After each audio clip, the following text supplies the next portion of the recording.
Mahkamah Konstitusi sudah memutus menolak permohonan batas minimal usia Capres-Cawapres, namun MK juga mengabulkan syarat pernah jadi kepala daerah bagi Capres-Cawapres.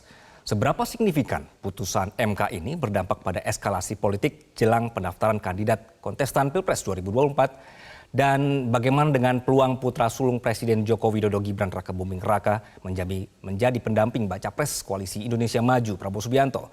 Kami akan diskusikan dengan pakar komunikasi politik Effendi Ghazali. Selamat sore, Bang. Selamat sore, Anggi. Selamat sore para pemirsa.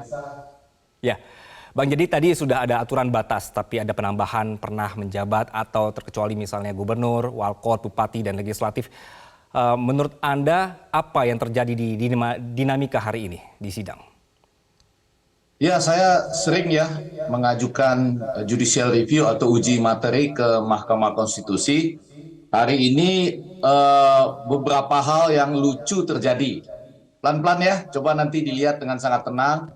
Tadi saya baca perbaikan permohonan dari Almas ini, mahasiswa di Surakarta ini ya. Saya buka dari laman atau webnya Mahkamah Konstitusi. Jadi petitumnya itu hanya mengatakan ya di halaman 15 itu ya dari pengajuannya, petitumnya itu mengatakan bahwa pasal yang diuji itu ya 169 huruf Q bertentangan dengan Undang-Undang Dasar Negara Republik Indonesia tahun 1945 secara bersyarat dan tidak mempunyai kekuatan hukum mengikat sepanjang tidak dimaknai dengan, nah itu ya, dia bikin huruf miring, atau berpengalaman sebagai kepala daerah, baik di tingkat provinsi maupun kabupaten garis miring kota. Nah, apa menariknya, Anggi dan para pemirsa? Menariknya justru MK di dalam keputusannya menambahkan. Jadi seru ini. Jadi MK menambahkan petitum. Jadi MK seperti membuat petitumnya gitu. Jadi saya tidak bisa disalahkan karena saya membaca dari webnya Mahkamah Konstitusi ya. Ada bagian perbaikan permohonan Almas ini, itu yang saya bacakan tadi. Sementara keputusan Mahkamah Konstitusi itu ditambah gitu. Jadi dari petitumnya Almas ditambahkan bahwa hal yang tadi saya sebutkan sama, hanya ditambah melalui pemilihan umum termasuk pemilihan kepala daerah. Jadi ini ada apa ya? Sumbangan pemikiran dari MK untuk petitumnya Almas gitu. Ini hal yang baru, nanti Anggi dan para pemirsa itu harus didiskusikan dengan para ahli hukum tata negara.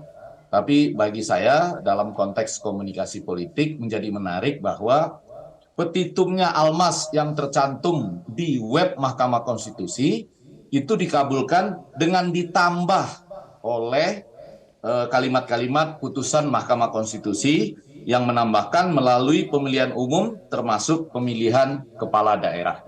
Jadi artinya sejauh yang Anda bisa lakukan sama-sama melihat ke petitum dari Almas ini di laman atau websitenya Mahkamah Konstitusi terdapat tambahan. Artinya itu tidak seperti yang diputuskan oleh MK. MK memberikan tambahan. Nah kemudian yang kedua, pertanyaan Anggi tadi dan pertanyaan seluruh masyarakat Indonesia, apakah ini seakan-akan ditujukan hanya kepada Gibran? Tentu saja Mahkamah Konstitusi dan kita semua secara normatif menjawab tidak. Tapi kalau boleh Anggi dan para pemirsa, saya mohon diberikan jawaban. Coba sebutkan 2 nama saja yang bisa memenuhi persyaratan yang dikabulkan oleh Mahkamah Konstitusi ini menjelang tanggal 19 sampai 25 Oktober. Mohon para pemirsa atau Anggi juga di studio, mohon berkenan sebutkan 2 nama saja ya di Indonesia yang tercinta ini yang bisa memenuhi persyaratan ini pada 19 sampai 25 Oktober 2023. Gitu Anggi.